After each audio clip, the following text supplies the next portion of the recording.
Like, if this is the, like, standard that we're using to, like, draw correlations between things, you could just draw whatever correlation between any two things that you want, you know?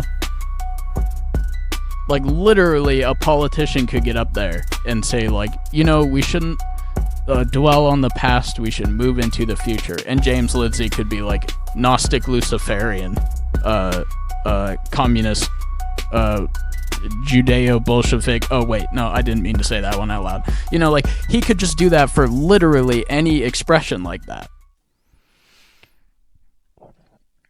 You know, when something as unprecedented as a, you know, historically old presidential candidate dropping out of the race last minute happens,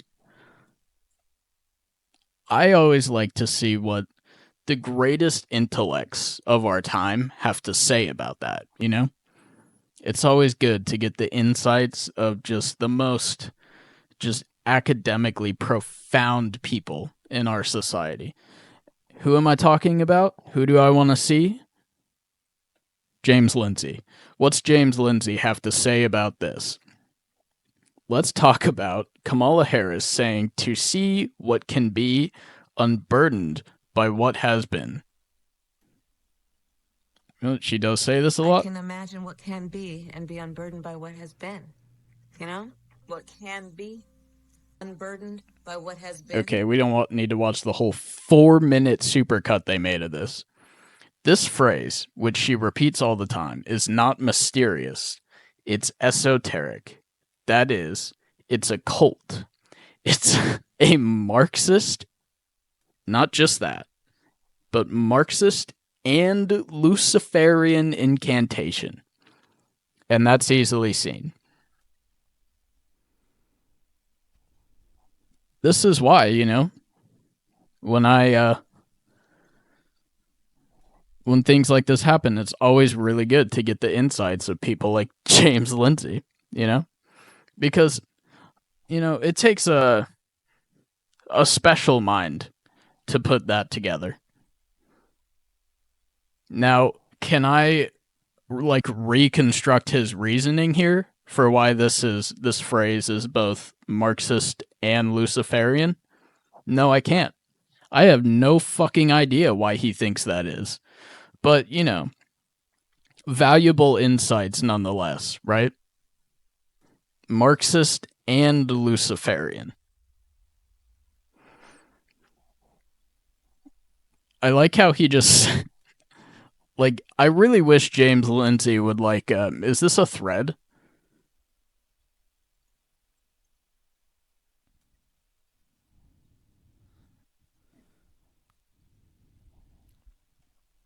What esoteric means here is that it has a hidden meaning, okay? It's not really what esoteric means, but it looks and sounds like goofy nonsense, but it isn't. People who know, that is. It's coded and Gnostic in its formulation, and the principle she's articulating is ultimately Luciferian, hermetic a la Marx. So Marx, you know, no Gnostic intellectual, you know, Karl Marx, the great lover of mysticism and, you know, religion. We can set aside the hand gesture she typically makes while uttering this incantation, although we shouldn't. It's blatantly up on the right, what can be a worldly utopia. And down, okay, so every time somebody raises their hand like this, they're actually doing what this Lucifer sculpture is doing, and they're also a Marxist, okay? And down on the left, unburdened by or liberated, emancipated from the mundane status quo, okay? Let's have a look at Karl Marx using the same idea. Here he is at the punchline of the Communist Manifesto, explaining that when the proletariat organizes itself and executes a revolution, it can move forward into what can be communism, unburdened by class antagonisms, right? Okay.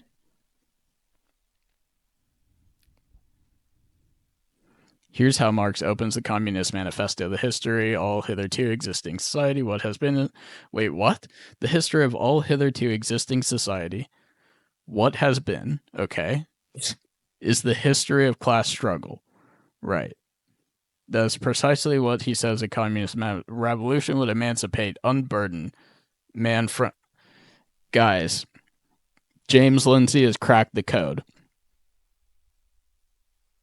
In other words, Marxism itself, in its own manifest declaration, identifies it as being able to move into what can be unburdened by what has been. Okay. And socialist Marxist consciousness and Gnostics way you can see what can be unburdened by what has been. Okay, so James Lindsay. So I think you can see what the problem here is, right? With this, what James Lindsay is doing, which is like if you're gonna draw this spurious of a correlation between shit like sayings like we shouldn't be burdened by the past and we should, like go into the future, like any statement like that, James Lindsay could just, and also like you put your hand up when you're saying it, any statement like that, James Lindsay, through this reasoning, can turn into a Marxist and also Luciferian. I'm not really sure where he's getting the Luciferian yet, but you see what I'm saying, right? Like, if this is, like, you can just do this for literally anything. Like, if this is the, like, standard that we're using to, like, draw correlations between things, you could just draw whatever correlation between any two things that you want, Like, literally, a politician could get up there and say, like, we shouldn't dwell on the past, we should move into the future. And James Lindsay could be like Gnostic Luciferian, communist, Judeo Bolshevik. Oh, wait, no, I didn't mean to say that one out loud. Like he could just do that for literally any expression like that. I think somebody should check on James Lindsay. Like he's gonna drive himself into like a schizo, like he's gonna drive himself nanners. Like he's gonna have like a mental break if it's that easy for him to draw correlations between like, yeah, we shouldn't dwell on the past and move into the future, and like a Gnostic, Marxist, Luciferian conspiracy theory, he's gonna have like the effect that like a like 2-week methamphetamine binge would have on you, but just due to his own like thought processes, Somebody should probably check on James Lindsay.